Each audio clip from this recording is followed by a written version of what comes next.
Hello everyone, welcome to Analyzer GS. देखिए, आज हम लोग ना क्रॉप्स इन इंडिया के बारे में बात करने वाले हैं। इससे पहले हम लोग location, physiography, drainage system, climate, soils, vegetation, ये सारा टॉपिक कंप्लीट कर चुके हैं। तो आप लोग को इस सारा टॉपिक का लेक्चर प्लेलिस्ट में आप लोग को मिल जाएगा, तो वहाँ से आप लोग कंप्लीट कर लीजिएगा। अब देखिए, हम लोग क्रॉप्स की बात करें ना, तो crops prelims point of view से अगर देखेंगे बीपीएससी के लिए, तो यहाँ से क्वेश्चन ना हमेशा हम लोगों को देखने को मिलता है। ठीक है, हर साल यहाँ से क्वेश्चन देखने को मिलता ही है। तो आप लोगों से रिक्वेस्ट है कि आप लोग ना वीडियो में लास्ट तक बने रहिएगा। ठीक है, तो चलिए स्टार्ट करते हैं फिर आज का डिस्कशन। देखिए, अगर अभी तक आप लोग ना एनालाइजर जीएस का free mentorship plus free test series वाला प्रोग्राम ज्वाइन नहीं किया, तो आप लोग डिस्क्रिप्शन में जाइएगा, वहाँ पे गूगल फॉर्म का लिंक दिया गया है, वहाँ से आप ये फॉर्म फिलअप करिएगा और टेलीग्राम चैनल को ज्वाइन कर लीजिएगा और इससे आप लोग सारा सुविधा मिल जाएगा। ठीक है, तो चलिए अब हम लोग मेन टॉपिक में चलते हैं। देखिए, एग्रीकल्चर इन इंडिया की बात करें ना, तो देखिए इंडिया का क्या है कि 3 आदमी में 2/3, यानी कि 3 आदमी में अगर 3 आदमी है तो उसमें से 2 ऐसा आदमी हम लोगों को दिखेगा जो कि सिर्फ एग्रीकल्चर में डिपेंडेंट है। ठीक है, तो हम लोग कह सकते हैं कि एग्रीकल्चर ना बैकबोन है इंडियन इकोनॉमी का। बैकबोन किसे बोला जाता है? इंडियन इकोनॉमी का बैकबोन बोला जाता है एग्रीकल्चर को। ठीक, अब देखिए क्यों बैकबोन बोला जाता है। 50% जो एम्प्लॉयमेंट जो होता है ना, जनरेट कौन करता है? एग्रीकल्चर सेक्टर के द्वारा जनरेट किया जाता है। तो इसी वजह से हम लोग बोलते हैं बैकबोन, एग्रीकल्चर को इंडियन इकोनॉमी का बैकबोन। अब देखिए यहाँ पे अप्रोक्सीमेटली कितना, 18.2%, 18 यानी मान के चलिए आप लोग 18 to 19% जीडीपी का जो वो है ना, जीडीपी का शेयर कौन से कहाँ से आता है? जीडीपी का 18% जीडीपी कहाँ से आते हैं? एग्रीकल्चर सेक्टर से। ठीक है, तो ये 3 चीज़ याद रखिएगा आप लोग। अब देखिए एग्रीकल्चर में हम लोग यहाँ पे क्या क्या बात करने वाले हैं। हम लोग बात करेंगे क्रॉप्स टाइप्स ऑफ क्रॉप्स कितने तरह के हैं, जैसे रबी हो जाएगा, जैद हो जाएगा, खरीफ हो जाएगा, इसमें आ जाएगा, ये सारा चीज़ करेंगे। उसके बाद कैश क्रॉप्स किसे कहते हैं, फूड क्रॉप्स किसे कहते हैं, यानी कि जो जो मेन टॉपिक है ना, जहाँ से क्वेश्चन आने की संभावना है, जहाँ से क्वेश्चन हमेशा आते हैं, तो वही सारा टॉपिक हम लोग डिस्कस करेंगे। तो चलिए देखते हैं। देखिए, टाइप्स ऑफ फार्मिंग की बात करें ना हम लोग पहले, तो प्रिमिटिव सब्सिस्टेंस फार्मिंग यानी आत्मनिर्भर कृषि किसे कहते हैं। ठीक है, तो इसके लिए हम लोग क्या बात करेंगे। देखिए यहाँ पे एक पिक्चर दिख रहा है आप लोगों को, यहाँ से क्या समझ में आ रहा है कि स्मॉल लैंड होल्डिंग, यानी कि प्रिमिटिव सब्सिस्टेंस जो फार्मिंग किया जाता था ना, प्राइमरीली फॉर फैमिली कंजम्पशन, यानी कि मान लेते हैं हमारे पास एक इतना सा ज़मीन का टुकड़ा था या है, जो भी है, इसमें हम लोग खेती करते हैं और घर में हम लोग 4 आदमी, तो चारों आदमी हाथ बटाते हैं, खेती करते हैं। ठीक है, इसमें और इतना प्रोडक्शन इससे कर लेते हैं कि हमारा घर का खर्चा चल जाए, यानी कि चारों आदमी का, तो इतना ही प्रोडक्शन करते हैं। इसके लिए हम लोग completely dependent upon monsoon and natural fertiliser, जैसे मानसून जो नेचुरल मानसून जो होती है ना, मानसून जैसे हम लोग मानसून वेस्टर्लीज वगैरह से आते हैं विंड वगैरह के द्वारा, तो मानसून के द्वारा, और फर्टिलाइज़र, नेचुरल फर्टिलाइज़र कहाँ से आते हैं, जैसे अभी हम लोग देखेंगे इसी में एक टाइप्स है स्लैश एंड बर्न टेक्निक के द्वारा हम लोग नेचुरल, ये क्या होता है, फर्टिलिटी बढ़ती है ज़मीन की, तो ये सारा चीज़ देखेंगे अभी हम लोग। तो यहाँ पे देखिए, यहाँ पे किसी भी प्रकार का जो होता है ना पेस्टिसाइड वगैरह या फिर ट्रैक्टर मशीनरीज़ का यूज़ नहीं किया जाता है, और यहाँ पे नेचुरल फर्टिलाइज़र के द्वारा उगाया जाता है। और क्या होता है कि फॉर फैमिली कंजम्पशन, यानी कि अपने कंजम्पशन के लिए, जितना कंजम्पशन उतना प्रोडक्शन किए ख़त्म। ठीक है, dependent on small patches of land, यानी कि छोटा सा लैंड में खेती की, अपना घर का खर्चा चला, बात खत्म। तो इसी के बारे में बात कर रहे हैं। तो आत्मनिर्भर कृषि, तो वन टाइप ये पहले चल रहा था, अभी धीरे धीरे अभी भी कहीं कहीं देखने को मिलता है, लेकिन ये पहले देखा जाता था। ठीक है, तो एक चीज़, एक टाइप हो गया ये प्रिमिटिव सब्सिस्टेंस फार्मिंग जो होता है, एक टाइप्स हो गया। अब दूसरा हम लोग क्या देखेंगे, इसमें एक चीज़ देखते हैं, slash and burn shifting cultivation जैसे बोलते हैं, स्लैश एंड बर्न टेक्निक, इसी में आते हैं।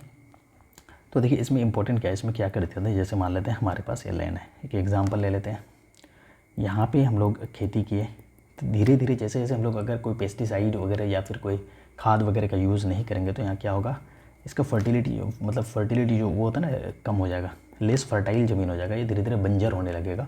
तो क्या करते हैं कि यहाँ से शिफ्ट करके कहीं और चले गए, ये जंगल वाला एरिया था, यहाँ का पेड़ पौधे जो भी था उसे जला दिए, बर्न कर दिए, काट दिए। ठीक है, उसके बाद यहाँ पे हम लोग खेती करने लगे, फिर से खेती किए, फिर यहाँ धीरे धीरे क्या होगा कि ये वाला ज़मीन भी बंजर हो जाएगा, तो फिर यहाँ से फिर यहाँ चले गए नेक्स्ट जहाँ पे था, तो फिर यहाँ से जंगल वंगल साफ़ किए, फिर यहाँ पे खेती, इसी तरह से हम लोग मतलब खेती जो किया जाता था ना, अब तो इसी को हम लोग बोलते थे, इसी को हम लोग बोलते थे शिफ्टिंग एग्रीकल्चर, यानी कि झूम कृषि जिसे बोलते हैं, या फिर स्लैश एंड बर्न टेक्निक्स बोलते हैं। तो अब इसमें क्वेश्चन कैसे आते हैं, देखिए यहाँ से क्वेश्चन, देखिए पूछा गया क्वेश्चन है भाई ये, यहाँ से क्वेश्चन आते हैं कि जैसे देखिए हम लोग देखिए मेवाड़ में जो ये जैसा मध्य प्रदेश है, मध्य प्रदेश में इसे मेवाड़ और दाहिया बोलते हैं, ठीक है। वहीं पेंडू आंध्र प्रदेश में बोला था, कुमारी वेस्टर्न घाट में बोला था, वेस्टर्न घाट ये वाला हो गया।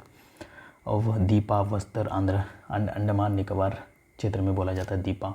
वहीं अगर कंट्रीज़ की बात करें तो milpa Mexico and central America में बोला जाता है, और कोनकू वेनेजुएला में बोला जाता है, रोका ब्राज़ील में बोला जाता है, और लद्दाख बोला जाता है इंडोनेशिया में, और रे बोला जाता है वियतनाम में। तो ये सारा चीज़ आप लोग याद रखिएगा। यहाँ से कैसे क्वेश्चन आते हैं, जैसे हम लोग देखते हैं, अब देखिए यहाँ पे जैसे मिल्पा है, कोनकू है, उसके बाद रोका है, लद्दाख है, उसके बाद रे है। तो अब यहाँ पे दे देगा ये सारा चीज़, और यहाँ पे मैक्सिको हो गया, यहाँ पे उसकी जगह ब्राज़ील हो जाएगा, इंडोनेशिया हो जाएगा, वियतनाम हो जाएगा, ऐसे दे देगा, और इसे मिलाने बोलेगा कि कौन सा कहाँ पे पाए जाते हैं। तो इसी तरह यहाँ पे भी आ जाएगा, इस इंडियन में आ जाएगा, इसमें भी आ जाएगा। तो इस तरह से क्वेश्चन यहाँ पे इससे क्वेश्चन आए हुए हैं, ठीक है। तो आप लोग इसे ध्यान रखिएगा, ठीक है।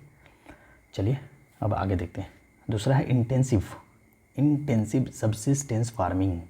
अब इसमें क्या होता है, जैसे देखिए हम लोग मान लेते हैं लैंड है, ठीक है। ये लैंड जो है ना, एक छोटा सा लैंड है, ये फार्मर है, तो इसके पास इतना लैंड है, हमारे पास इतना लैंड है। जैसे जैसे फैमिली ग्रोथ है, ये 4 आदमी के लिए सफिशिएंट था। 4 आदमी जितना कंजम्पशन, इसमें जितना प्रोडक्शन किया जाता है, उसमें से क्या हो जाएगा कि प्रिमिटिव में 4 आदमी के लिए ये इनफ था, ठीक है। लेकिन क्या हुआ कि 4 आदमी, ये फैमिली जो ग्रो किया, इसमें 6 आदमी आ गया, ठीक है। अब 6 आदमी के लिए ये लैंड तो इतना ही है, लैंड इतना ही है, आदमी 6 हो गया, तो 6 आदमी के लिए ये सफिशिएंट नहीं है। तो क्या करना है, इसमें हम लोग देखिए नॉट ओनली मॉनसून और नेचुरल फर्टिलाइज़र, यहाँ पे मशीनरी, ये से अगर इरिगेशन, पानी की कमी हो तो इरिगेशन देखने को मिलेगा, और नेचुरल फर्टिलाइज़र के अलावा पेस्टिसाइड वगैरह, फर्टिलाइज़र वगैरह का यूज़ किया जाता है। आर्टिफिशियल जो केमिकल फर्टिलाइज़र जो देखने को मिलता है उसे यूज़ किया जाता है, और ठीक है। और क्योंकि जैसे प्रोडक्शन बढ़ जाए जिससे, और हमारा नीड को 6 आदमी के लिए जितना ज़रूरत होता है ना, उतना नीड पूरा हो जाए। तो इसीलिए तो इसी को बोलते हैं इंटेंसिव सब्सिस्टेंस, यानी कि कम क्षेत्र में, कम लैंड में ज़्यादा से ज़्यादा प्रोडक्शन करना, तो इसको बोलते हैं इंटेंसिव फार्मिंग। तो प्रिमिटिव, इंटेंसिव, ठीक है। तो ये हो गया दोनों, आप लोग समझ लिए। इसमें थोड़ा बहुत यूज़ किया था मशीनरीज और फर्टिलाइज़र का। अब आगे देखेंगे हम लोग कमर्शियल फार्मिंग। कमर्शियल फार्मिंग क्या होता है, large scale farming aimed at selling produce in the market. यहाँ पे आप लोग देख सकते हैं कितना बड़ा एरिया, और सेम टाइप का क्रॉप्स यहाँ पे देखने को मिलता है आप लोगों को। यानी कि यहाँ पे क्या था ना, मान लेते हैं ये एक बड़ा सा लैंड है, और यहाँ पे एक ही तरह का, जैसे कि टी का देखेंगे, बनाना का देखेंगे, प्लांटेशन वगैरह देखेंगे, बराबर टी का गार्डन वगैरह देखिएगा, आसाम वगैरह में देखिएगा बहुत सारा। तो एक ही तरह का बहुत बड़ा फील्ड में यानी कि खेती किया जाता था। कि उसका ऑब्जेक्टिव क्या था, ऑब्जेक्टिव था क्योंकि अर्निंग मनी, ऑब्जेक्टिव क्या है इसका, अर्निंग मनी, यानी कि ज़्यादा से ज़्यादा प्रोडक्शन किए और उसे मार्केट में बेच के उससे अर्निंग यानी कि पैसे कमाना। तो कमर्शियल में ये हो जाएगा, कमर्शियल नाम से भी पता चल रहा है, व्यावसायिक कृषि। अब कैरेक्टरिस्टिक क्या है यहाँ पे, तो यहाँ पे हम लोग को जैसे देखिए ज़्यादा कृषि करना होगा तो यहाँ पे आर्टिफिशियल यानी कि केमिकल फर्टिलाइज़र का यूज़ देखने को मिलेगा। HYV यानी कि हाइब्रिड सीड्स जो होता है ना, उसका भी यूज़ देखने को मिला ज़्यादा से ज़्यादा प्रोडक्शन करने के लिए। और पेस्टिसाइड्स का देखने को मिलेगा, मशीनरीज, ट्रैक्टर वगैरह का यूज़ देखने को मिलेगा। और यहाँ पे मैनुअल लेबर जो है, लेबर भी, इंटेंसिव लेबर भी देखने को मिलेगा। तो ये सारा चीज़ यहाँ पे धीरे धीरे प्रोग्रेस, यानी कि कमर्शियल में सब कुछ देखने को मिलता है, और एक ही तरह का प्लांटेशन देखने को मिलता है। जैसे बनाना है तो बनाना एक ही फील्ड में बहुत है। तो इसका मतलब मेन वही हो गया कि अर्निंग मनी मोटिव। तो हम लोग 3 चीज़ समझ लिए। पहला हम लोग समझे प्रिमिटिव, उसके बाद हम लोग इंटेंसिव, उसके बाद हम लोग समझ लिए क्या कमर्शियल फार्मिंग क्या होती है। अब देखिए कमर्शियल फार्मिंग हो तो हो गया। अब देखिए प्लांटेशन देखते हैं हम लोग। देखिए प्लांटेशन एग्रीकल्चर किसे कहते हैं, प्लांटेशन मतलब प्लांट, बनाना हो गया, रबर, कॉफ़ी, एक शुगर केन, स्पाइसीज, ये सारा प्लांट की कैटेगरीज में आते हैं। और एक देखिए हम लोग अभी बात किया यहाँ पे कि एक ही तरह का जो प्लांटेशन किया था, जैसे टी वगैरह बनाना वगैरह, तो ये क्या है, कमर्शियल फार्मिंग है, large scale production in a single type of crops. देखिए प्लांटेशन भी वही है, कमर्शियल है, जिसमें लार्ज स्केल में किया जाता खेती किसका, सिंगल क्रॉप। जैसे कॉफ़ी तो कॉफ़ी, टी तो tea, rubber, sugar cane, spices तो स्पाइसीज, तो इस जगह प्लांटेशन एग्रीकल्चर। ठीक है, हम लोग अभी एक एक करके tea, coffee, rubber, sugar cane, spices सबके बारे में एक एक करके बात करेंगे, तो टेंशन नहीं लीजिएगा बिल्कुल भी। जैसे जैसे हम लोग मतलब लेक्चर को डिज़ाइन किया गया उसे वैसे वैसे समझते चलिएगा, आगे आप लोग को सारा चीज़ समझ में आ जाएगा। और देखिएगा भाई, यहाँ से क्वेश्चन आते हैं तो क्वेश्चन आएंगे और आते रहेंगे, तो आप लोग को क्या करना है कि लास्ट तक वीडियो में बने रहना है सिर्फ। तो चलिए देखते हैं। देखिए क्लासिफिकेशन, टाइप्स कितने होते हैं वो देख लिए। अब क्लासिफिकेशन कैसे किया, एकदम पैटर्न क्या क्या है। तो खरीफ क्रॉप देखने को मिलता है हम लोगों को, जो कि मानसून है, यानी कि मानसून टाइप का। कब होता है इसका, जून टू सितंबर। ये देखिए सर बहुत कुछ इसमें, ये वाले चैप्टर में हम लोगों को क्रॉप्स में फैक्चुअल है, तो यहाँ पे हम लोग मैप का यूज़ करेंगे और समझेंगे चीज़ों को। तो देखिएगा फैक्चुअल है तो पीपीटी का यूज़ हम लोग करेंगे, उतना फिर टाइम भी कम है हम लोग का एग्ज़ाम का, तो जल्दी से जल्दी हम लोग कंप्लीट करने की कोशिश करते हैं। देखिए खरीफ क्रॉप्स करते हैं। खरीफ क्रॉप्स क्या है, मानसून। खरीफ क्रॉप ये क्या है, मानसून टाइप। देखिए सोइंग कब होता है, जैसे बुना कब जाता है, बोया कब जाता है, तो June to September during the monsoon. Monsoon के टाइम में देखिए जून टू सितंबर में मानसून आते हैं। हम लोग जानते हैं कौन सा मानसून, यहाँ पे क्वेश्चन आ सकता है कि खरीफ क्रॉप कौन सा मानसून में आता है, ऑनसेट।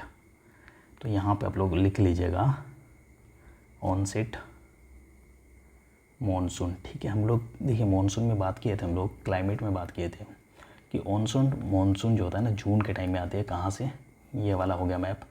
और देखिएगा यहाँ से जो वेस्टर्लीज जो चलती है ना ऐसे ऐसे, तो यहाँ पे वेस्ट ये था, क्या है हम लोग का, वेस्टर्न घाट है, इधर ईस्टर्न घाट है। यहाँ पे जैसे ऐसे ऐसे चलती है, यहाँ पे इधर रोक देती है, इधर हिमालयाज़ वगैरह मतलब देखती है माउंटेन वगैरह, और इधर से आती है तो यहाँ पे बारिश करा देती है। और ब्रेक मानसून या बीच ब्रेक मानसून के बारे में भी बात किया था हम लोग, जैसे कि बीच बीच में एक सप्ताह में पानी रुक रुक के होती है, उसी को मतलब ब्रेक मानसून। तो ऑनसेट मानसून के टाइम में क्या होती है, खरीफ क्रॉप्स। तो ये चीज़ हम लोग समझ गए, इसको बुना जाता है June to September during the monsoon season, और हार्वेस्ट किया था अक्टूबर नवंबर में। और इसका एग्जांपल देखेंगे तो जैसे पेडी, सोयाबीन, ठीक है, millets, bajra, jowar, cotton, groundnut, sugarcane, soybean, तूर, अरहर जिसे बोलते हैं हम लोग। तो ये सारा चीज़ है, आप लोग इसे देख लीजिएगा, थोड़ा एक बार देख लीजिएगा अच्छे से, तो ये सब सारा चीज़ याद हो जाएगा। ठीक है, देखिए इस सब के बारे में हम लोग maize, paddy, millets, bajra, jowar, cotton, groundnut, sugarcane, फिर से कह रहे हैं कि सारा के बारे में हम लोग को बात करना है, एक एक करके आगे बात करेंगे। ठीक, तो चलिए आगे देखते हैं रबी क्रॉप्स। पहले ओवरऑल देख लेते हैं, फिर एक एक करके बात करेंगे। तो इससे भी क्वेश्चन आ सकते हैं, क्वेश्चन आएंगे कि रबी क्रॉप कौन सा है, कौन सा एग्जांपल दे देंगे, 4 ऑप्शन इसमें से कौन सा खरीफ का क्रॉप है, इस तरह का क्वेश्चन। बहुत बेसिक क्वेश्चन में आते हैं सारा चीज़, लेकिन आते हैं इस तरह के भी क्वेश्चन। ठीक है, रबी क्रॉप बोलते हैं विंटर सीज़न में आते हैं, विंटर सीज़न। ठीक है, मतलब बोया कब जाता है, अक्टूबर दिसंबर में, अक्टूबर से दिसंबर के बीच में, आफ्टर मानसून। ठीक है, हार्वेस्टिंग किया था मार्च अप्रैल। और इसका एग्जांपल देंगे तो वीट, बार्ली, पीस, ग्राम, मस्टर्ड। तो ये सारा चीज़ देख लीजिएगा। वीट कहाँ पे होता है ज़्यादा, पीस कहाँ पे ज़्यादा उगाए जाते हैं, कौन सा एरियाज़ में होते हैं, वो सारा चीज़ आगे बात करेंगे। चलिए अब जैद की बात करें ना, तो समर क्रॉप्स, ये एक समर क्रॉप्स है जैद के बारे में। अब इसका देखिए इसे कब बोया जाता है, तो March to June in between rabi and kharif crops. तो यहाँ से क्वेश्चन बन सकता है कि रबी एंड खरीफ क्रॉप्स के बिटवीन में कौन से क्रॉप्स को उगाया जाता है। तो खरीफ क्रॉप, इसमें क्या क्या आ जाता है, वाटरमेलन, ठीक है, देखिए muskmelon, watermelon, cucumber, bitter gourd, pumpkin, ये सारा देख लीजिएगा, यहाँ पे पिक्चर भी लगाया हुआ है, तो आप लोग को इजीली समझ में आ जाएगा। तो जैद के बारे में भी इतना ही जानना था। तो चलिए आगे चलते हैं। देखिए मेजर क्रॉप्स इन इंडिया की बात करें ना, तो अब आते हैं, देखिए हम लोग टाइप्स देख लिए, उसके बाद हम लोग वो देख लिया ना प्रिमिटिव, यानी कि टाइप्स देख लिए ये, उसके बाद क्या बोलता है इसको, ये देख लिए। अब चलते हैं हम लोग major crops in India. Major crops कौन कौन सा है, ये सारा चीज़ अब देखते हैं एक एक करके। देखिए इंडिया की बात करें ना, तो इंडिया में हम लोग को various food and non food crops देखने को मिलती है। फूड जैसे हम लोग शुगर केन हो गया, वीट हो गया, राइस हो गया, पेडी हो गया, मस्क मिलन, यानी कि हर तरह का फूड में देखने को मिलती है। वहीं हम लोग को नॉन फूड जैसे जूट, कॉटन वगैरह हो गया, वो सारा चीज़ देखने को मिलता है, दोनों देखने को वो मिलती है। ठीक है, different part of the country depending upon the various soils, ठीक है, जैसे हम लोग बात किए थे कि अगर सॉइल का क्या मतलब है यहाँ पे, सॉइल का मतलब है अगर डिफरेंट सॉइल है, अगर हम लोग देखे थे कि महाराष्ट्र टाइप में, महाराष्ट्र साइड में क्या ब्लैक सॉइल देखने को मिलती है, ब्लैक सॉइल, तो वहाँ पे हम लोग को क्या, हम लोग पढ़े थे कॉटन। तो वहीं एलुवियल सॉइल, प्लेन सॉइल में डिफरेंट टाइप का कल्टीवेशन देखने को मिलता है। वहीं हम लोग अगर नीचे जाए एरिड सॉइल में जाए तो वहाँ पे दूसरे तरह का, मतलब अलग तरह का देखने को मिलता है, प्लांटेशन वगैरह ज़्यादा देखने को मिलता है। तो ये सारा सॉइल एक मैटर करता है। क्लाइमेट, भाई क्लाइमेट बहुत मैटर करता है। जैसे देखिएगा कश्मीर वगैरह जाइएगा तो वहाँ पे एप्पल वगैरह का पेड़ ज़्यादा देखने को मिलता है। वहीं हम लोग अगर उधर देख जाएंगे कर्नाटका वगैरह में तो वहाँ पे नारियल वगैरह का देखने को मिलता है। तो इस तरह से क्लाइमेट भी एक मैटर करता है, कौन सा क्लाइमेट में लोकेशन है हमारा। देखिए कल्टीवेशन प्रैक्टिसेस यानी कि डिफरेंट टाइप्स में देखिएगा हम लोग कि बंगाल साइड में, इधर बंगाल साइड में यहाँ पे नॉर्थ ईस्टर्न साइड में देखिएगा कि पेड़ी वगैरह का कल्टीवेशन अच्छे खासे देखने को मिलती है। और इधर के पेड़ी वगैरह, तो यहाँ पे एक टाइप्स बना हुआ है, तो यहाँ पे कल्टीवेशन कहाँ पे किस तरह का प्रैक्टिस किया है तो वो भी मैटर करता है। क्लाइमेट मैटर करता है, सॉइल मैटर करता है। तो मेजर क्रॉप्स में इंडिया में ये सारा चीज़ फैक्टर्स याद रखना है। ये सारा चीज़ समझने का है तो आप लोग समझ लीजिए, आगे फिर फैक्चुअल चीज़ मतलब देखेंगे हम लोग क्रॉप्स के बारे में। तो major crops grown in India are rich in, देखिए rice, wheat, millets, pulses, tea, coffee, sugarcane, oil seeds, cotton, jute, ETC. इन सारी चीज़ों के बारे में हम लोग एक एक करके आप देखते हैं। चलिए देखिए राइस की बात करें ना तो राइस एक खरीफ क्रॉप्स है, ठीक है।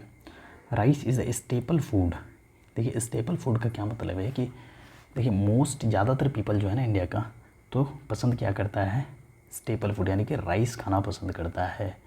तो राइस क्या है, एक स्टेपल फूड है। तो क्वेश्चन आ जाएगा कि इनमें से 4 ऑप्शन दे देगा और राइस भी ऑप्शन में रहेगा और कुछ रह जाएगा शुगर केन वगैरह। तो इसमें से स्टेपल फूड अगर पूछे तो देखिए स्टेपल फूड हम लोग व्हीट वगैरह को भी बोलते हैं, लेकिन सबसे ज़्यादा सबसे पहले नंबर पे अगर राइस रहे तो राइस आंसर होगा यहाँ पे। तो स्टेपल फूड में राइस आ जाएगा आपका। India is the second largest rice producer in the world after China and the largest exporter of the rice of globally. देखिए इंडिया जो है सेकेंड लार्जेस्ट, यानी कि अगर पूछे हम लोग का नंबरिंग कि कौन सा देश, कौन सा कंट्री है राइस लार्जेस्ट प्रोड्यूसर पूछे तो China largest rice producer country पूछे अगर तो आ जाएगा पहला में चाइना, सेकेंड में आ जाएगा इंडिया, इसी तरह से थर्ड फोर्थ तक आप लोग देख लीजिएगा, थर्ड तक, ठीक है। अब देखिए हम लोग बात करते हैं और देखिए लार्जेस्ट एक्सपोर्टर की बात करें तो India is the largest exporter. Rice exporter में इंडिया लार्जेस्ट एक्सपोर्टर है।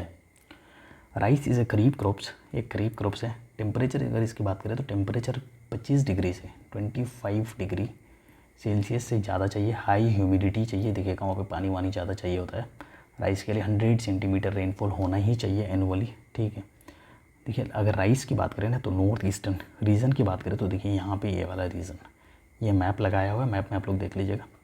ये वाला रीजन है नॉर्दर्न प्लेन हो गया, नॉर्थ ईस्टर्न यहाँ पे देख लीजिएगा। ये क्या बोलता है कि मेघालय वगैरह में ज़्यादा बारिश होती है। मेघालय में बात करें तो चेरापूंजी है, चेरापूंजी, मौसिनराम, यहाँ पे हाईएस्ट रेनफॉल देखने को मिलती है। तो ये सारा है coastal areas of deltaic region, इधर है, इधर डेल्टा वगैरह बनाती है महानदी गोदावरी कावेरी कृष्णा रिवर ऐसे जैसे चलती है और यहाँ पे अपने मुंह पे डेल्टा बनाती है। तो ये वाला रीजन में होती है, मतलब राइस ज़्यादा उगाए जाते हैं। तो यहाँ पे आप लोग देखिए अगर राइस अगर फर्स्ट कंट्री पूछे तो इंडिया, चाइना, सेकेंड पूछे तो कंट्री का बात पूछे तो इंडिया। अब देखिए अगर स्टेट वाइज पूछ लेना कि फर्स्ट सेकेंड थर्ड कौन सा है तो वेस्ट बंगाल में सबसे ज़्यादा देखने को मिलता है। सेकेंड उत्तर प्रदेश, पंजाब, हरियाणा। ये सारा चीज़ आप लोग एक बार चेक कर लीजिएगा, क्रॉस चेक कर लीजिएगा, क्या पता चेंज हो जाए। तो हालांकि यही सारा है, वेस्ट बंगाल फर्स्ट है, उत्तर प्रदेश, पंजाब वगैरह है, तो देख लीजिएगा सारा चीज़। तो चलिए दूसरा देखते हैं अब वीट। देखिए वीट जो है ना, wheat is the second most important cereal crops है, यानी कि सबसे ज़्यादा देखिएगा कि राइस के बाद सबसे ज़्यादा, यानी कि स्टेपल फूड भी बोल सकते हैं हम लोग, स्टेपल फूड भी बोल सकते हैं, यानी कि इंपॉर्टेंट क्रॉप्स है। यहाँ पे देखिएगा आप लोग पंजाब साइड में देखिएगा, पंजाब हरियाणा साइड में वीट का बहुत, यानी कि रोटी वोटी वहाँ पे पसंद करते हैं लोग। तो staple food northern and north western part of the country. देखिएगा यहाँ पे मैप में देखिएगा ये वाला एरियाज़ में कौन कौन सा स्टेट आता है। आप लोग यहाँ पे, आप लोग को अगर मैप पता होगा, मैप को देखेंगे अच्छे से तो आप लोग को पता होगा कौन कौन सा स्टेट है, ठीक है। It is the temperate crops, temperates crop that required the cool climate and moderate rainfall. यहाँ पे देखिए रेनफॉल मॉडरेट चाहिए, कूल क्लाइमेट चाहिए यानी कि मीडियम यानी कि ठंडी के दिन। देखिए इसका ये क्या है, क्रॉप्स रबी क्रॉप्स है, और रबी क्रॉप्स कब है यानी कि ठंडी के मौसम में देखिएगा आप लोग। तो इसका टाइम पीरियड वो देख लीजिएगा अपना। Region Ganga Satluj, black soil region Deccan. तो इधर वाला एरिया, इधर गंगा प्लेन वाला एरियाज़ है, यहाँ पे इंडस वाला एरियाज़ है, यहाँ पे गंगा वाला, इधर ब्रह्मपुत्रा वाला है तो ब्रह्मपुत्रा वाला में नहीं, और यहाँ पे डेक्कन वाला एरियाज़ है। तो यहाँ पे राइस प्रोडक्शन देखने को मिलता है। हाईएस्ट प्रोडक्शन अगर राइस का पूछे तो पंजाब वगैरह, पंजाब मध्य प्रदेश हरियाणा वगैरह राजस्थान वगैरह है। तो यहाँ पे मैप में आप लोग इसे भी देख लीजिएगा, क्लियर हो जाएगा। तो चलिए नेक्स्ट देखते हैं, मिलेट्स के बारे में बात करते हैं। Millets are the short duration. सबसे पहला चीज़ यहाँ पे याद रखिएगा कि 3 से 4 महीने में ना पैदा हो, मतलब इसका ये हो जाता है बुनाई से लेके यानी कि बोया जाना कटाई तक, यानी कि पूरा प्रोसेस इसको तैयार होने में कितना 3 से 4 महीने का लगता है। तो स्मॉलेस्ट क्या होता है ना, इसका शॉर्ट ड्यूरेशन वाला है। वहीं अगर लॉन्ग ड्यूरेशन वाला में कॉटन वगैरह जूट वगैरह देखेंगे हम लोग अभी, तो इसको कैसा वेदर चाहिए, warm weather. Cereal crops for the grass family. देखिएगा ये कैसा होता है, मिलेट्स वगैरह ना ग्रास फैमिली का होता है, ग्रास घास टाइप का होता है ना, उसी तरह का होता है। Millets is are known is the coarse grain, यानी कि कोरस ग्रेन भी इसे बोला जाता है, यानी कि इसका दानादार है ना, दाना कोरस के टाइप का है ना उसी तरह से, तो इसी वजह से कोरस ग्रेन्स भी बोला जाता है। मिलेट्स आर द 3 टाइप्स, यानी कि मेजरली देखा जाता है तो 3 टाइप्स का होता है, ज्वार, रागी और बाजरा। तो ठीक है, ये तीनों चीज़ ज्वार, रागी और बाजरा। तो ये देखिए इंपॉर्टेंट किस लिए है, क्योंकि इसमें ना रिच होता है, इसमें सबसे ज़्यादा RICH, रिच इन न्यूट्रिशन। इसमें ना भरपूर मात्रा में न्यूट्रिशन देखने को मिलती है। किसमें, मिलेट्स में भरपूर मात्रा में न्यूट्रिशन देखने को मिलता है। कंटेंट हाई फाइबर कंटेंट होता है, फाइबर कंटेंट देखने को मिलता है। तो ये हेल्थ के लिए बेनिफिट होती है, हेल्थ के लिए बेनिफिट होती है। तो इसी वजह से ये एक इम्पॉर्टेंट हो जाता है, ज्वार, रागी, बाजरा। तो थोड़ा बहुत देख लेते हैं इसके बारे में, ज्वार, रागी, बाजरा। देखिए ज्वार का बात करें तो 3rd most important food crops है। It is a rain feed crops mostly grown in the moist areas regions, western Ghats वगैरह में जैसे वहाँ पे देखने को मिलता है। Ragi valuable crops in rich, इसमें देखिए आयरन, कैल्शियम्स, माइक्रो न्यूट्रिएंट्स वगैरह देखने को मिलती है। Crops of the dry regions जैसे देखिएगा red, black and shallow soils, bajra. तो ये सारा चीज़ आप लोग देख लीजिएगा, फैक्चुअल है ये सारा चीज़। एक बार मतलब ये चीज़ क्या है ना कि अंडरस्टैंड हो जाएगा, ये सारा चीज़ आप लोग एक बार पढ़ लीजिएगा तो अंडरस्टैंड हो जाएगा। मेजॉरिटी क्वेश्चन यहीं से आते हैं कि इम्पोर्टेंट क्यों है, कौन कौन सा टाइप्स है, इसमें कौन कौन सा न्यूट्रिएंट्स मिलता है, मतलब न्यूट्रिएंट्स में रिच है, ठीक है, कौन कौन सा है, कौन कौन सा मिलेट्स है, तो शॉर्ट पीरियड टाइम क्या है, तो ये सारा क्वेश्चन आते हैं यहाँ से। कौन सा फैमिली का है, तो ग्रास फैमिली का है। तो यही सब मेन चीज़ यहाँ से पूछे जाते हैं। तो ये सारा चीज़, और इसको एक बार सिर्फ पढ़ लीजिएगा, ठीक है। तो चलिए नेक्स्ट देखते हैं, मेज क्रॉप्स। मेज एक खरीफ क्रॉप्स है, ठीक है, नॉन एज इंडियन कॉर्न बोला जाता है मेज को, इम्पोर्टेंट है, याद कर लीजिएगा। मेज देखिएगा globally recognise as the queen cereals due to its, देखिए यहाँ पे देखिएगा कि यहाँ पे ना जेनेटिक हाइल्ड पोटेंशियल होता है। यहाँ पे देखिएगा कि बहुत क्वीन सीरियल्स क्यों बोला था, क्योंकि देखिएगा ये छोटा सा एरियाज़ में बहुत ज़्यादा पैदावार होती है इसका मेज़ का, मेज मक्का जिसे बोलते हैं हम लोग। तो इसे क्वीन सीरियल्स बोला जाता है, इंडियन कॉर्न बोला जाता है, ठीक है। क्वीन सीरियल्स, इंडियन कॉर्न, 2 चीज़ हो गया। 3rd most important food crops after rice and wheat. देखिए हम लोग क्या पढ़ते हैं, फर्स्ट स्टेपल फूड राइस बहुत इंपॉर्टेंट था। उसके बाद हम लोग देखे थे व्हीट के बारे में, व्हीट भी एक स्टेपल फूड था और इम्पोर्टेंट फूड था। और उसके बाद देखेंगे तो हम लोग मेज। तो इस सारा सीक्वेंस याद रखना है आप लोगों को भाई। It serve as a both food and fodder. देखिए फूड और फूडर का क्या मतलब है, जैसे ह्यूमन बीइंग है ना हम लोग, ह्यूमन बीइंग प्लस एनिमल। देखिए ह्यूमन बीइंग तो यूज़ करते हैं, कॉर्न वगैरह बनाते हैं और भी बहुत सारा चीज़ बनता है, बहुत सारा प्रोडक्ट इससे बनता है। तो ह्यूमन बीइंग भी खाते हैं इसे, और एनिमल के द्वारा भी खाया जाता है। जैसे एनिमल का दारा वगैरह बनाया जाता है, मतलब क्या बोलता है ना, एनिमल के लिए भी, एनिमल को भी खिलाया जाता है। तो इसे हम लोग बोलते हैं फूड एंड फूडर, यानी कि मेज को बोलते हैं। अगर ऑप्शन में आ जाए कि फूड एंड फूडर और ऑप्शन 4 देते तो आपका मेज हो जाएगा, राइस, व्हीट और कुछ मिलेट्स और मेज अगर ऑप्शन में आ जाए तो आपका मेज हो जाएगा फूड एंड फूडर में। Require temperature 21 to 27 degree Celsius. अब देखिए हम लोग अगर बात करें यहाँ पे, तो देखिएगा यहाँ पे एरियाज़ का बात करें ना, तो कर्नाटका में सबसे ज़्यादा होता है यहाँ पे कर्नाटका। इधर लोकेशन आप लोग मैप में देख लीजिएगा एक बार, जब आप लोग देखते हैं ना तो मैप में गौर से देखिएगा कहाँ पे कौन सा स्टेट है, कैसे कैसे मतलब कहाँ पे है ये, ठीक है। लोकेशन देखना बहुत ज़रूरी है, जिससे माइंड में सेट हो जाता है, ठीक है। महाराष्ट्र है यहाँ पे, तेलंगाना, मध्य प्रदेश और बिहार में भी देखने को मिलता है, लेकिन उतना ज़्यादा नहीं, लेकिन देखने को मिलता है, ठीक है। लेकिन हाईएस्ट पूछे तो कर्नाटका, उसके बाद महाराष्ट्र, तो मेज क्रॉप्स। अब देखिए इसमें क्या क्या याद रखना है। इंडियन कॉर्न बोलता है, क्वीन सीरियल्स बोलता है, फूडर बोलता है, टेम्परेचर पूछ ले तो 21 to 27 हो जाता है, ठीक है। उसके बाद third most important food crops है। तो यही सारा चीज़ हम लोगों को यहाँ पे याद रखना है। और सीक्वेंस कहाँ पे सबसे ज़्यादा पैदावार हो, मतलब यहाँ पे प्रोडक्शन सबसे ज़्यादा कहाँ पे किया जाता है, ठीक है। तो चलिए नेक्स्ट देखते हैं पल्सेस के बारे में बात करें ना, तो pulses are the edible seeds. देखिए पल्सेस में क्या होता है, सीड्स होते हैं, सीड्स। तो उसी को हम लोग क्या करते हैं, खाते हैं, ठीक है। जैसे यहाँ पे देखिएगा आप लोग, सीड्स है, ये क्या है, सीड्स है। इसी से मतलब इसी को अगर बो दे तो इसी से उड़ता है, तो ये सीड्स है। तो एडिबल सीड्स है, जिसे खाया जाता है, ठीक है। लेग्यूम फैमिली का है। तो India is the largest producer. यहाँ पे देखिए 2-3 चीज़ आप लोग को इंपॉर्टेंट याद रखना है। लार्जेस्ट प्रोड्यूसर पूछे तो इंडिया हो जाएगा, ठीक है। लार्जेस्ट प्रोड्यूसर 25% जो ग्लोबली जो पल्सेस है ना, उसका प्रोडक्शन कौन करता है, इंडिया करता है, इंडिया में होते हैं, ठीक है। अब सेकेंड चीज़ यहाँ पे क्या इंपॉर्टेंट है कि सेकेंड मतलब लार्जेस्ट कंज्यूमर की बात पूछे ना, consumer 27% of the world consumer यहाँ पे इंडिया में ही देखने को मिलता है। और इम्पोर्टर भी इंडिया ही है। सबसे ज़्यादा दाल यानी कि पल्सेस हम लोग का प्रोडक्शन करने के बावजूद भी इंपोर्ट करना पड़ता है 14% अराउंड।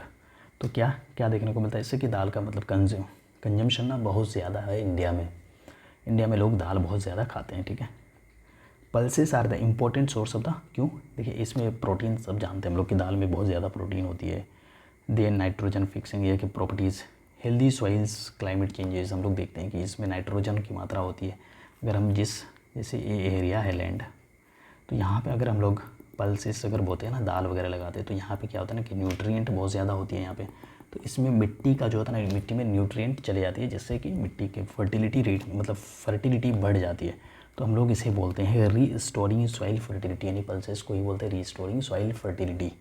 यानी कि सॉइल की उर्वरकता जो होता है ना, यानी कि प्रोडक्शन की क्षमता जो होता है ना इसकी, यानी कि हम लोग सिंपली समझ सकते हैं कि सॉइल की क्वालिटी बेहतर हो जाती है, किससे, दाल लगाने से, पल्सेस उगाने से। तो यहाँ पे 2-3 चीज़ याद रखिएगा आप लोग। लार्जेस्ट प्रोड्यूसर इंडिया है, लार्जेस्ट कंज्यूमर भी इंडिया है, और लार्जेस्ट प्रोड्यूसर होने के बावजूद भी हम लोग क्या करते हैं, इंपोर्ट करते हैं। एडिबल सीड से, इसका फैमिली का लेग्यूम फैमिली का है, सोर्स ऑफ प्रोटीन है, और रीस्टोरिंग सॉइल फर्टिलिटी याद रखिएगा, ठीक है। अब इसके अलावा क्या याद रखना है कि मध्य प्रदेश, महाराष्ट्र, राजस्थान, ये 2-3 नाम आप लोग याद रख लीजिएगा। यहाँ पे पल्सेस मतलब ज़्यादा उगाए जाते हैं, सबसे ज़्यादा मध्य प्रदेश में। उसके बाद देखिए यहाँ पे मध्य प्रदेश में कितना उगाए जाते हैं, और उसके बाद महाराष्ट्र, उसके बाद राजस्थान। ये सारा चीज़ याद रखिएगा। तो चलिए आगे देखते हैं next, food crops other than grains. ये तो चीज़ ग्रेन्स था, जो सारा चीज़ हम लोग मतलब खा सकते हैं डायरेक्टली। अब देखते हैं food crops other than grains, यानी कि फूड क्रॉप्स ही है लेकिन ग्रेन नहीं है, मतलब ग्रेन्स नहीं है, मतलब सीरियल्स नहीं है ये, ठीक है। तो चलिए इसमें पहला देखते हैं शुगर केन की बात करें तो sugarcane largest production value among all commercial, यानी कि इसका देखिए कमर्शियल, लार्जेस्ट कमर्शियल वैल्यू पूछे अगर, मतलब जैसे बेनिफिट सबसे ज़्यादा होती है तो वो कौन सा है, शुगर केन में क्या है, लार्जेस्ट कमर्शियल वैल्यू। अगर यहाँ पे हम लोग उगाए तो कमर्शियल वैल्यू का मतलब समझते हैं ना, मतलब मार्केट में उसका रेट ज़्यादा है, यानी कि उससे ज़्यादा मुनाफा होता है, मतलब ज़्यादा अर्निंग होती है, तो कमर्शियल वैल्यू है। तो ये हो गया। रिक्वायर्ड टेम्परेचर की बात करें तो 21, 27, तो यही याद रखना है। ट्रॉपिकल एंड सब ट्रॉपिकल रीजन क्या होता है, इसके बारे में हम लोग ऑलरेडी बात कर चुके हैं, तो यहाँ नहीं करेंगे, तो आप लोग जान लीजिएगा। ट्रॉपिकल एंड सब ट्रॉपिकल रीजन में उगाया था। India is the second largest producer of the sugar, second largest producer है, ठीक है। Main source of the sugars क्या है, जॉगरी है, शुगर है। शुगर केन का मतलब मेन सोर्स क्या है, शुगर, जॉगरी, खानसरी, मोलाइसिस, ये सारा चीज़ इससे बनते हैं, प्रोडक्शन किया था इसका। तो देखिए अगर हम लोग बात करें ना कि सबसे ज़्यादा कहाँ पे उगाया था, तो शुगर देखिए यहाँ पे स्टेट वाइज आप लोग याद रख लीजिएगा। उत्तर प्रदेश है, बिहार में उगाया तो तो उत्तर प्रदेश में सबसे ज़्यादा है 36%, यानी टोटल का 36% यहाँ पे हम लोगों को देखने को मिलती है। उसके बाद अगर बात करें तो उसके बाद महाराष्ट्र में है, उसके बाद देखिएगा ये सारा चीज़ आप लोग देख लीजिएगा सीक्वेंस में, उत्तर प्रदेश महाराष्ट्र जैसे जैसे है आप लोग इसे देख लीजिएगा। तो शकरकंद क्या है, कमर्शियल वैल्यू इसका बहुत ज़्यादा है, किसका, शकरकंद का। अब आगे चलते हैं ऑयल सीड्स। ऑयल सीड्स तो कि India is the third largest producer of the oil seeds in the world after China and Canada. देखिए फर्स्ट पूछे तो फर्स्ट हो जाएगा आपका चाइना, ऑयल सीड्स प्रोडक्शन में पूछे तो फर्स्ट चाइना, सेकेंड कनाडा और इंडिया जो है ना, इंडिया थर्ड है। देखिए और यहाँ पे देखिएगा ये सारा चीज़ खाने वाला एडिबल है, ठीक है। ऑल्सो यूज़, देखिए इसका यूज़ क्या क्या होता है, ऑयल सीड्स का क्या क्या यूज़ कर सकते हैं हम लोग। ऑयल सीड का जैसे हम लोग कॉस्मेटिक में लगाते हैं, हेयर वगैरह में लगाते हैं तो कॉस्मेटिक, और उसमें बहुत सारा मेकअप का अच्छा सामान बनता है, कॉस्मेटिक सामान बनता है तो उसमें होता है। सोप में यानी कि साबुन वगैरह में यूज़ होता है किसका, इसका। और क्या होता है, बहुत सारे रॉ मटेरियल इससे बनाए जाते हैं, तो इसका इम्पोर्टेंस बहुत है ऑयल सीड्स का, ठीक है। तो इसमें वही सारा चीज़ें, 2-3 चीज़ें याद रखिएगा, कौन कौन सा कंट्री है और क्या क्या इसका मतलब इम्पोर्टेंस है। कॉस्मेटिक में यूज़ होती है, शॉप में यूज़ होती है, रॉ मटेरियल्स में यूज़ होती है, तो यही सब चीज़ याद रखिएगा, काफ़ी है। तो चलिए अब देखते हैं टी। देखिए ऑयल सीड्स की बात कर लिए, ठीक है। अदर देन मतलब other than food crops, other than grains के अलावा हम लोग क्या बात करें, ऑयल सीड्स में इसमें आ गया शुगर केन आ गया, इसमें टी भी आ जाएगा। देखिए टी का मतलब टी का, चाय का जो कल्टीवेशन होता है ना, एग्जाम्पल होता है प्लांटेशन एग्रीकल्चर, हम लोग बात किए थे, जो कि कमर्शियल का टाइप से, कमर्शियल, ठीक है। It is important beverage crops introduce in India initially by the British. देखिए इसका इंट्रोड्यूस कौन किया था, किसके द्वारा किया गया था टी का, तो इनिशियली जो इंट्रोड्यूस किया गया था ना, ब्रिटिश के द्वारा किया था। ट्रॉपिकल सब ट्रॉपिकल दोनों रीजन में मिलता है। और यहाँ का टेम्परेचर कैसा होना, मतलब कैसा होना चाहिए, temperature the warm and most moist और फोर्स्ड फ्री क्लाइमेट होना चाहिए, यानी कि मतलब वार्म होना चाहिए, मॉइस्ट। जैसे आप लोग को कैसे बताएं कि जैसे देखिए आसाम, इधर आसाम वगैरह है ना, आसाम हो गया, वेस्ट बंगाल हो गया, तमिलनाडु हो गया, ये सारा मतलब एरियाज़ जो है ना, वहाँ का क्लाइमेट देखिए, वहाँ का क्लाइमेट कैसा है, तो वैसे ही क्लाइमेट चाहिए, वैसे ही क्लाइमेट को हम लोग मतलब मॉइस्ट फोर्स्ड फ्री क्लाइमेट होना चाहिए। तो आप लोग यहाँ पे रीज़न देख लीजिएगा, सबसे ज़्यादा चाय की जो खेती की जाती है वो आसाम में है। तो यही सारा चीज़, इसमें ज़्यादा कुछ नहीं जानना है, सीक्वेंस याद रखिएगा। सबसे ज़्यादा कहाँ होता है, कौन सा टाइप है, कमर्शियल है, कौन सा वार्म एंड मॉइस्ट टेम्परेचर लगती है इसके बारे में, तो यही सब चीज़ यहाँ से पूछ सकते हैं, ठीक है। अब चलते हैं कॉफ़ी के बारे में। देखिए इंडिया जो है ना, कॉफ़ी किस लिए जाना जाता है, इंडिया जो है ना, कॉफ़ी गुड क्वालिटी, यहाँ पे देखिए गुड क्वालिटी लिखा हुआ है, तो इंडिया का जो कॉफ़ी का क्वालिटी है ना, गुड है, यानी कि बहुत अच्छा है, तो इसी के लिए जाना जाता है। तो देखिए यहाँ पे कॉफ़ी का कुछ टाइप, अरेबिका वैरायटी, एक कॉफ़ी का नाम है अरेबिका वैरायटी, तो इसको याद कर लीजिएगा आप लोग, क्वेश्चन आते हैं इससे। इनिशियली बॉट फ्रॉम यमन, यानी कि यमन से लेके आया गया था। This variety is the great demand all over the world, यानी कि इसकी डिमांड पूरे वर्ल्ड में है। कौन सा वैरायटी, अरेबिका वैरायटी। और यहाँ पे हम लोग बात किए थे, हम लोग लोकेशन में बात किए थे बाबा बुदान हिल्स के बारे में बात किए थे। तो बाबा जैसे देखिए अराबिका जो है ना, यमन से लेके आया गया था, तो अराबिका मतलब अगर पूछे कि इंडिया में कौन सा कॉफ़ी किस लिए जाना जाता था, तो गुड क्वालिटी के लिए, तो कौन सी कॉफ़ी, तो अगर वैरायटी का बात पूछे तो अराबिका, और यमन से लेके आया गया था, डिमांड है ऑल ओवर द वर्ल्ड इसका। और अगर इनिशियली पूछ ले सबसे पहले कहाँ उगाया गया था इंडिया में, तो बाबा बुदान हिल्स में।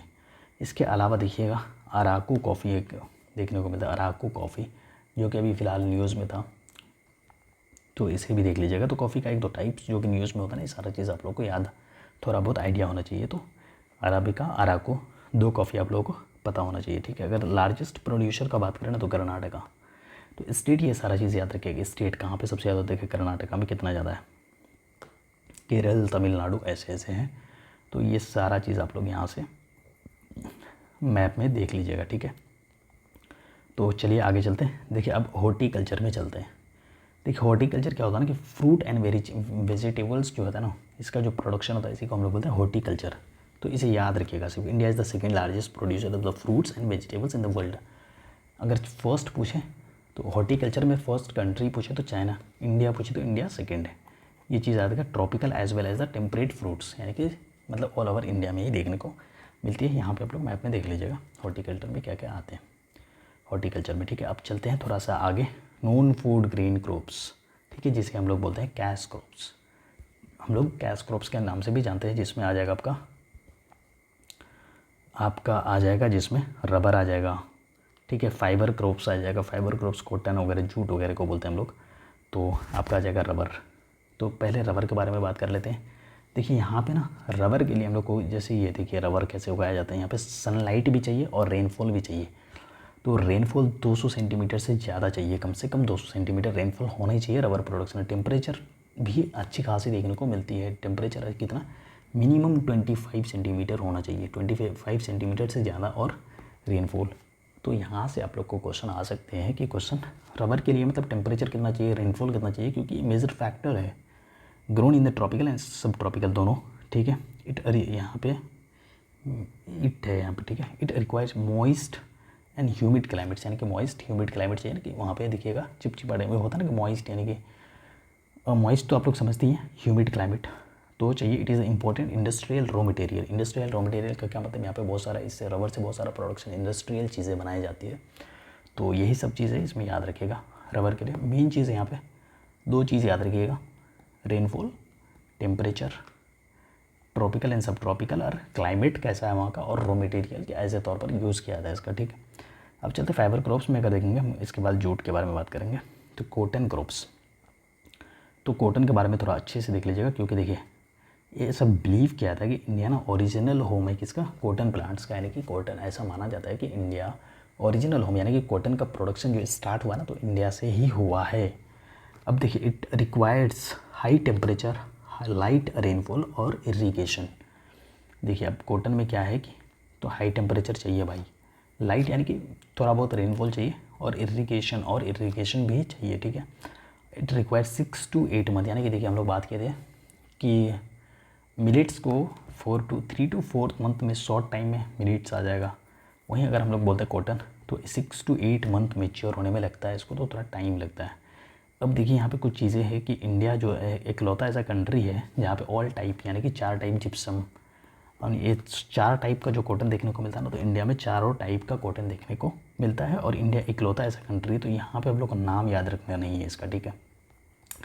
आप लोगों को सिर्फ इतना याद रखना है, India is the only country in the world, ठीक है, जिसमें चारों टाइप का जो कॉटन होता है ना वो उगाया जाता है। इंडिया इकलौता कंट्री है, और कोई ऐसा कंट्री नहीं है जहाँ पे चारों टाइप के कॉटन होते हैं। अब देखिए अगर हम लोग बात करें इंडिया में प्रोडक्शन की बात करें तो कहाँ पे देखने को मिलते हैं। देखिए सबसे ज़्यादा ये वाला मैप आप लोग थोड़ा सा भाई मैप में आप लोगों को वर्क करना है, ठीक है। मैप के बिना तो ज्योग्राफी पढ़ना मुश्किल है भाई। गुजरात, महाराष्ट्र, तेलंगाना, आंध्र प्रदेश, राजस्थान, तो 2-3 स्टार्टिंग का आप लोग याद रख लीजिए, काफ़ी है। तो गुजरात में सबसे ज़्यादा, महाराष्ट्र ऐसे सीक्वेंस में दिया हुआ है। तो चलिए देखिए अब जूट के बारे में थोड़ा देख लेते हैं, ठीक है। इसे गोल्डन फाइबर बोला जाता है। तो देखिए जो सब ये सब अलग नाम जो होता है ना, अलग नेम जो होता है, तो it is known as the golden fibre. तो गोल्डन फाइबर किसे कहा जाता है, यहाँ से एक क्वेश्चन आपका बन सकता है।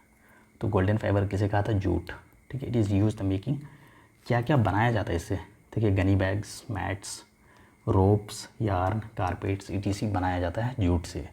तो जूट तो आप लोग देखे ही होंगे, और ये सारा चीज़ रोप, रस्सी वगैरह जो होता है ना, यार्न वगैरह, कारपेट वगैरह, ये सारा चीज़, मैट वगैरह बनाया जाता है जूट से, और इसे गोल्डन फाइबर बोला जाता है। अब देखिए well drained fertile soil in the flood plains. Flood plains की बात करें तो हम लोग देखेंगे यहाँ पे ऐसे हिमालयाज़ था, हम लोग बात किए थे नॉर्थन प्लेन में फ्लड प्लेन्स, भाबर, बांगर, भागर, खादर, और उसके बाद क्या होता है तराई, ये सारा रीजन बात किया था, उसी में हम लोग को देखने को मिलता है फ्लड प्लेन। तो वेल ट्रेंड होता है और हाई फर्टिलिटी देखने को मिलती है वहाँ पे। तो ऐसी एरियाज़ में हम लोग को देखने को मिलता है, बिहार वगैरह साइड में। तो रिक्वायर हाई टेम्परेचर, ठीक है। तो हम लोग देखेंगे यहाँ पे वेस्ट बंगाल, बिहार, आसाम वगैरह, ये वाला ऐसे इधर देखने को मिलता है। बिहार में अच्छे खासे, यानी कि बिहार सेकेंड में यहाँ पे भाई, वेस्ट बंगाल के बाद बिहार सेकेंड में किसमें, कॉटन यानी कि जूट प्रोडक्शन में, जूट प्रोड्यूसर में, ठीक है। तो ये सारा चीज़ आप लोग देख लीजिएगा। फैक्चुअल मतलब बहुत ही ज़्यादा ये फैक्चुअल टॉपिक है, तो आप लोग इसको आप लोग को 2-3 बार तो भाई करना ही है, तभी समझ में आएगा, ठीक है। तो चलिए हम लोग का क्रॉप्स यहीं पे ख़त्म होता है। तो चलिए देखिए भाई, आप लोग एनालाइजर GS चैनल को सब्सक्राइब कीजिए, और आप लोग देख लीजिएगा प्लेलिस्ट में जाके, आप लोग का क्या बोलता है कि सारा टॉपिक आप लोग का कंप्लीट कराया जा रहा है एक एक करके। देखिए साइंस एंड टेक हो रहा है, करेंट अफेयर्स चल रहा है, मैथमेटिक्स चल रहा है, ज्योग्राफी में करा ही रहा हूँ, इसके बाद PYQs वगैरह लेके आने वाले हैं। तो देखिए आप लोग ये व्हाट्सएप ग्रुप पे ज्वाइन कर लीजिएगा, टेलीग्राम ज्वाइन कर लीजिएगा। अगर अभी तक आप लोग मेंटोरशिप ज्वाइन नहीं किया तो कर लीजिएगा, ठीक है। और एनालाइज़र GS का टेलीग्राम ऑफिशियल टेलीग्राम चैनल को भी ज्वाइन कर लीजिएगा, ठीक है। तो चलिए, थैंक यू सो मच, जय हिंद।